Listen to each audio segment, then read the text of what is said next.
Lord Malloch-Brown, head of the pro-Brussels pressure group Best for Britain, claimed that leaving the bloc was an attempt to pull away from Europe's problems that could backfire on the UK. The who was a Foreign Office Minister in Gordon Brown's Labour government, raised the failed effort by Neville Chamberlain's government to reach a compromise with Adolf Hitler's regime in the 1930s as a historical example of what could happen if Britain ignored events on the continent.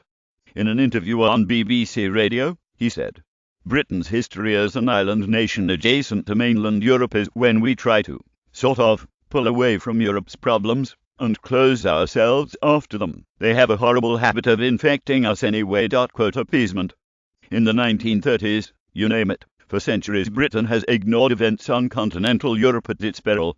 Leaving the EU is not about closing ourselves off. John Longworth, co-chairman of Leave Means Leave Brexit supporters, were enraged by the peer's remarks yesterday.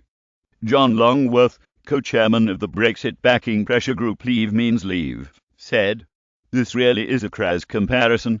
The Remain campaign are completely opposed to the democratic EU referendum of 2016, and will do everything they can to spread fear about Brexit and mock the 17.4 million people who voted to leave. Leaving the EU is not about closing ourselves off. It is about taking back control and becoming a global, more outward-looking Britain. The only appeasement that is going on right now is that being conducted by our government in the face of Brussels bullies." Lord Malloch-Brown warned that pulling away from Europe would have negative consequences. The anti-democratic, bullying behaviour of the EU has now been extended to Italy. Who would want to remain in a club that behaves like this? It perfectly demonstrates why we were right to vote to leave. Tory MP Peter Bone: "This is an extraordinary and wholly inaccurate thing to say." What Lord Malloch-Brown doesn't understand is that we are not turning away from Europe, we are turning away from the EU. We want to have a deep and special relationship with the EU and the rest of Europe after Brexit. That would include continuing security and defence cooperation, which has long been based on NATO and not the EU. To bring up appeasement shows his desire to discredit the democratic vote of the British people to leave the EU. Best for Britain was set up last year to campaign to keep the UK open to EU membership. The organisation has adopted the slogan "Fight Brexit" and says it is working to make sure citizens of the UK can make a fully informed decision on the future of our country, in or out of Europe. International financier George Soros, an outspoken critic of the decision to quit the EU, has donated £400,000 to the organisation.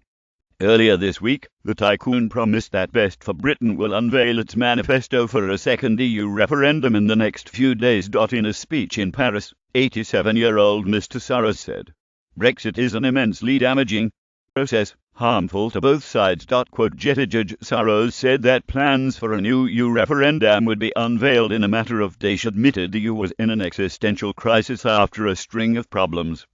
Mr. Soros, an American who was born in Hungary, has been nicknamed the man who broke the Bank of England after earning £1 billion in betting against sterling during the Black Wednesday financial meltdown in 1992. Lord Malloch-Brown yesterday defended the tycoon, insisting that part of his fortune had been spent on democratic political causes.